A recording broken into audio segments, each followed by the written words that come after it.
উৎসবের ছোঁয়ায় লিমার পুলিশ। ক্রিসমাসের আনন্দ ছড়িয়ে দিতে পেরুর রাজধানী লিমায় মঙ্গলবার ভিন্ন রূপে দেখা গেছে পুলিশ সদস্যদের।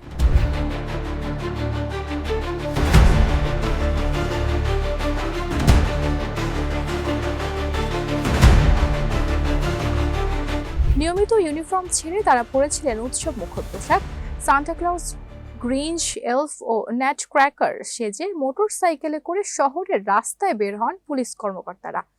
ভিডিও ফুটেজে দেখা যায় পেরুর ন্যাশনাল পুলিশের ট্রাফিক ও রোড সেফটি ডিভিশনের সদস্যরা মোটরসাইকেলে চড়ে লিমার বিভিন্ন সড়ক প্রদক্ষিণ করছেন।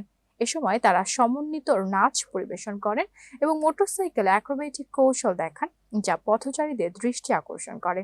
এই উদ্যোগের অংশ হিসেবে পুলিশ সদস্যরা সাধারণ মানুষের মধ্যে খেলনা, চকলেট ও প্রতীকী উপহার বিতরণ করেন। বিশেষ করে শিশুদের অগ্রাধিকার দেওয়া হয়, যারা আনন্দের সঙ্গে পুলিশের মোটরকেট ঘিরে ভিড় করে।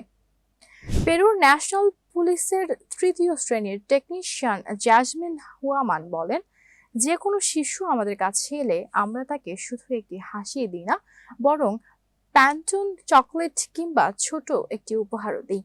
এই কার্যক্রমের মূল লক্ষ্য ছিল উৎসবের মৌসুমে পুলিশ ও সাধারণ মানুষের মধ্যে পারস্পরিক আস্থা ও সৌহার্দ্য আরও জোরদার করা। ন্যাশনাল পুলিশের ট্রাফিক ও রোড সেফটি ডিভিশনের প্রধান রোজিও মাইহুয়া বলেন, আমরা জনগণের কাছে আরও সৌহার্দ্যপূর্ণ ও বন্ধুত্বপূর্ণভাবে পৌঁছাতে চাই, বিশেষ করে শিশুদের কাছে।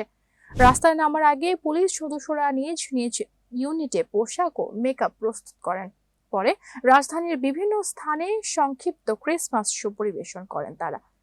পুলিশ কর্মকর্তারা জানিয়েছেন, এই আয়োজনের মাধ্যমে আইনশৃঙ্খলা বাহিনীর মানবিক ও সহজ প্রাপ্য দিকটি তুলে ধরাই ছিল উদ্দেশ্য।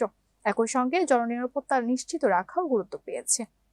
এক পুলিশ কর্মকর্তা বলেন, আমরা চাই মানুষ আমাদের একটু বেশি বন্ধুত্বপূর্ণভাবে চিনুক।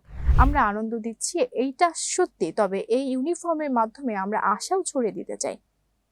কর্তৃপক্ষ জোর দিয়ে জানায়, উৎসবের পোশাক পরলেও পুলিশ সদস্যরা সম্পূর্ণভাবে দায়িত্ব পালনের জন্য প্রস্তুত ছিলেন এবং প্রয়োজন হলে তাৎক্ষণিকভাবে হস্তক্ষেপ করতেও সক্ষম ছিলেন।